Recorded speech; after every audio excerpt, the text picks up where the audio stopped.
Hello students.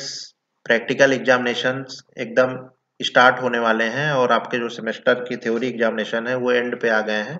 तो आज के वीडियो में कुछ टिप्स जो आप प्रैक्टिकल वाइवा देते समय अगर फॉलो करेंगे तो जो बाहर से एग्जामिनर आता है उसके लिए आपका जो है इम्प्रेशन है वो बहुत अच्छा पड़ेगा। तो स्टार्ट करते हैं। छोटा सा वीडियो है, इसको आप लोग देखिएगा और इसमें सारे टिप्स दिए गए हैं। तो पहला टिप है प्रॉपर यूनिफॉर्म या वेल ड्रेस्ड।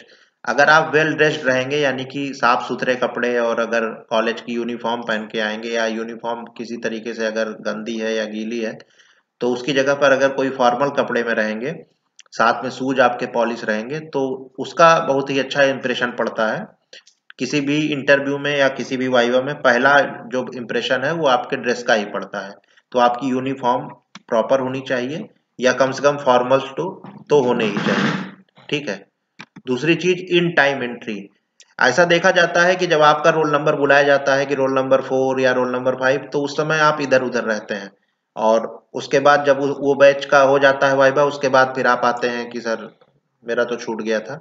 तो ये बहुत नेगेटिव इंप्रेशन देता है, तो इस चीज को आपको अवॉइड करना है और आपको इन टाइम एंट्री करनी है वाइवा के लिए, वाइवा के रूम में। तीसरा है फाइल्स आपकी कंप्लीटेड होनी चाहिए, आपके हाथ में होनी चाहिए ताकि एग्जामिनर मांगे तो आप उसको तुरंत दे सकें।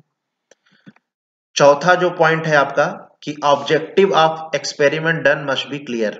बहुत से लोगों से पहला क्वेश्चन जो 90% जो क्वेश्चन पहला क्वेश्चन होता है एग्जामिनर का कि आपने वाइवा में किया क्या है, और बहुत से लोग बता नहीं पाते कि सर मेरा ऑब्जेक्टिव क्या है, या इस तरीके से बताते हैं जैसे मान लीजिए वेरिफिकेशन ऑफ ओम्स लॉ है तो लड़के बताते हैं कि ऑब्जेक्टिव जब पूछता है एग्जामिनर कि क्या ऑब्जेक्टिव है तो बोलते हैं सर ओम्स लॉ।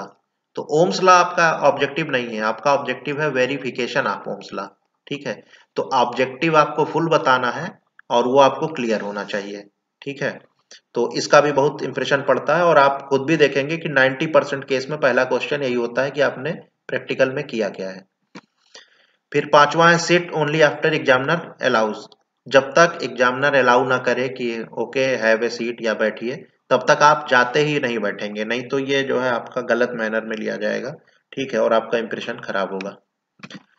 छठा पॉइंट है enter in room with proper greetings. आप ऐसा नहीं कि रूम में आप चले गए और उसके बाद खड़े हो गए एक किनारे या बोलने बोलने पर बैठ गए। पहले आप घुसिए तो प्रॉपर ग्रीटिंग्स यानी कि गुड मॉर्निंग सर या good morning ma'am, good afternoon sir, इस तरीके की ग्रीटिंग्स के साथ आप एंटर करेंगे। ठीक है, तो आप वेल मैनर्ड लगेंगे और एक पॉजिटिव इंप्रेशन देंगे एग्जामिनर को। तो ऐसे में एग्जामिनर भी जो है थोड़ा सा सहूलियत बरतता है। सातवां है don't speak until ask. Ask you लिखा है, ये थोड़ा गलत लिख गया है, don't speak until examiner ask you. जब तक एग्जामिनर आपसे बोलने के लिए नहीं कहेगा आप नहीं बोलेंगे। ठीक है, अगर वो आपके बगल वाले से पूछ रहा है कुछ तो उसमें आप नहीं बोलेंगे चाहे आपको आता ही हो। ठीक है, जब आपको अलाउ किया जाएगा तभी आप बोलेंगे। नेक्स्ट है voice loudness must be medium.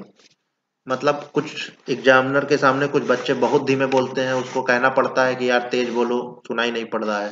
और कुछ लोग हैं इस तरीके से बोलते हैं कि कान में आवाजें चुभती हैं।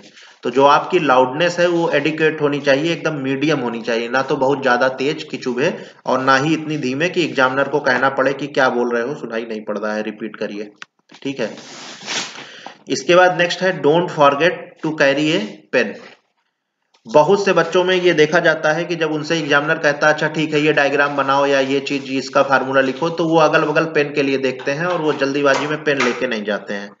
तो ये बहुत बड़ा नेगेटिव इंप्रेशन है और एग्जामिनर वहीं पे कमेंट भी कर देता है कि यार तुम वाइवा देने आए हो और तुम्हारे पास खुद का पेन नहीं है। ये बहुत नेगेटिव इम्पैक्ट देता है, तो ये आप ध्यान रखिए कि आप जब भी जाएं तो आपके जो है शर्ट में ऊपर पेन लगा होना चाहिए, पेन आपको किसी से मांगना ना पड़े।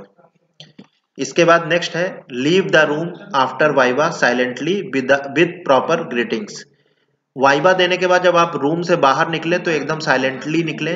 ठीक है, और प्रॉपर ग्रीटिंग्स के साथ, जैसे कि वाइवा हो गया, एग्जामिनर ने कहा ठीक है अब यू मे लीव नाउ, आप जा सकते हैं, तो आप थैंक यू सर और गुड आफ्टरनून सर इस तरीके की ग्रीटिंग्स के साथ आप रूम को छोड़ेंगे और बाहर निकलने तक एकदम साइलेंट रहेंगे, ये नहीं कि उछलते हुए जा रहे हैं या चिल्लाते हुए जा रहे हैं। ठीक है। फिर सेकंड लास्ट पॉइंट जो इस स्लाइड का है वो है make eye contact with examiner while giving answer. जब भी एग्जामिनर आपसे कुछ पूछ रहा है और आप उसका आंसर दे रहे हैं तो उस समय जो आपका आई कांटेक्ट होना चाहिए वो एग्जामिनर से होना चाहिए। ठीक है, ये आपको दिखाता है कि कॉन्फिडेंस में जो है आपके कमी नहीं है।